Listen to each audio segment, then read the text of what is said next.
Kaixo guztioi, gu Iratia Izea eta Usue gara EHUko kazetaritzako ikasleak.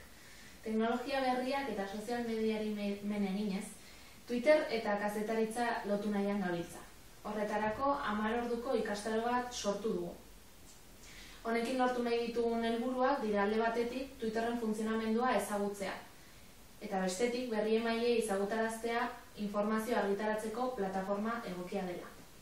Gure ikastaroari txio egin ezagun kazetarik izena jarri diogu.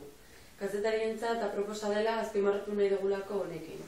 Era berean, herri kazetaritza eta elkarreragina sustatzeko eta baita ere pluraltasun informatiboa bermatzeko aukera egokia dela erakutsi nahi dugu honekin.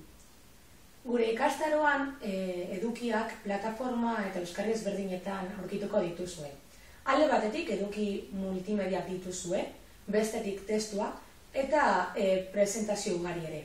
Bukatzeko, lan bat bidaliko dizuegu zuen almena, Twitterren lortutako almena ebaluatzeko.